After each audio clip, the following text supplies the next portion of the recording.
This video reviews Marubeni Corporation's financial results for the first quarter of fiscal year 2026, covering the period from April to June 2025. Marubeni Corporation is a major Japanese general trading company. Sogo Shosha engaged in a wide range of businesses worldwide.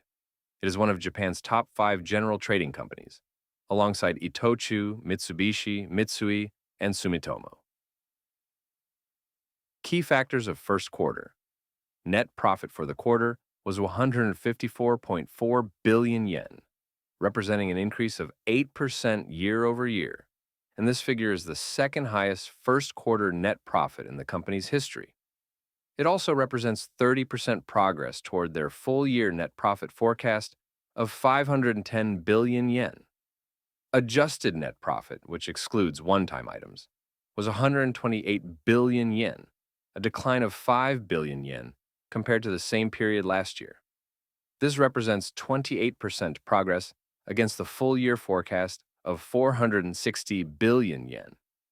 In terms of business breakdown, non-resource sectors contributed 95 billion yen in adjusted net profit, up 3 billion yen from the prior year, thanks to strong results in finance, leasing and real estate, food and agri, and other businesses.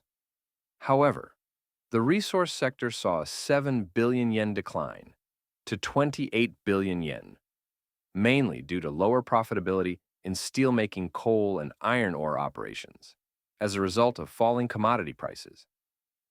Core operating cash flow also decreased by 30.8 billion yen year over year, amounting to 153.9 billion yen due to currency effects from yen appreciation and lower dividend income from affiliates.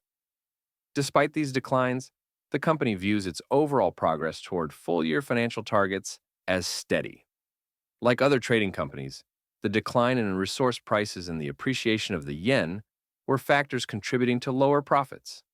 However, the increase in profits from non-resource businesses contributed, and the progress rate of 30% indicates steady progress. Adjusted net profit year-on-year change. Adjusted net profit for the first quarter of fiscal year 2026 decreased by 5 billion yen year-on-year, totaling 128 billion yen. The primary negative factors were the appreciation of the Japanese yen and declines in commodity prices, which together had an 18 billion yen adverse impact on profits.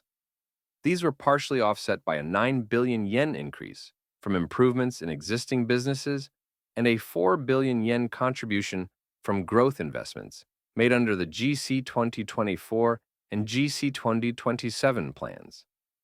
Examples of improving businesses included the food marketing and manufacturing business, the North American mobility business, and the fertilizer wholesale business in the U.S.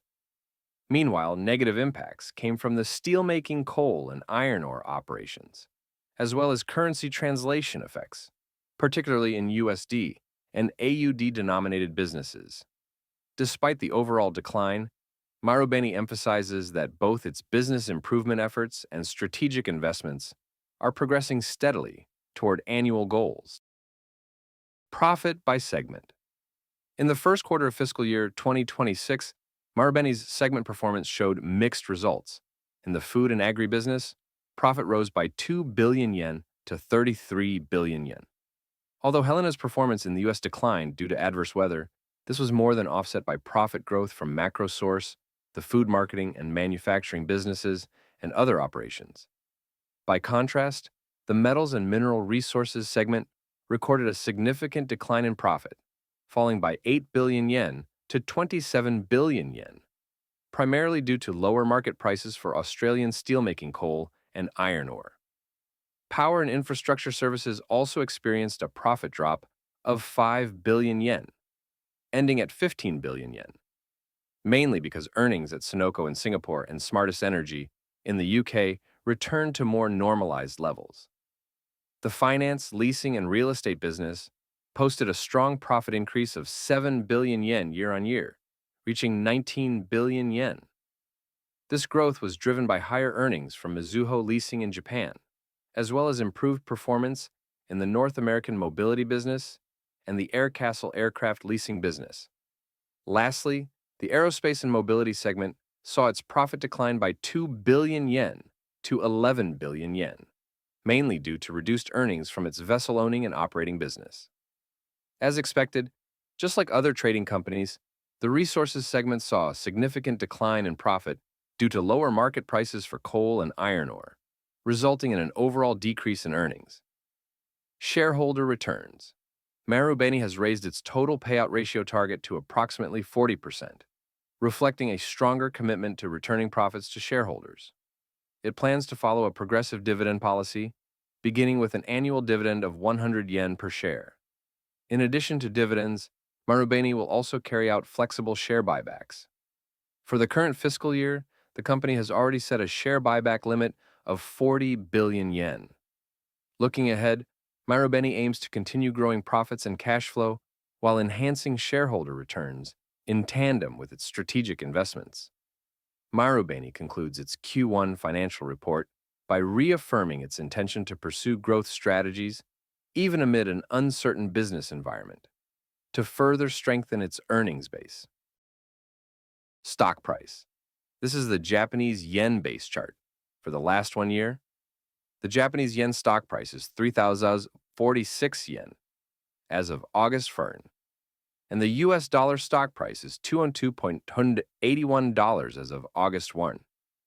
It seems the financial results did not meet consensus expectations, as the stock price dropped by about 2% following the earnings announcement. Current PBR is 1.40, and PER is 9.8. Dividend yield is 3.28%. Compared to the past few years, the current stock price is still slightly higher in terms of PER, PBR, and dividend yield.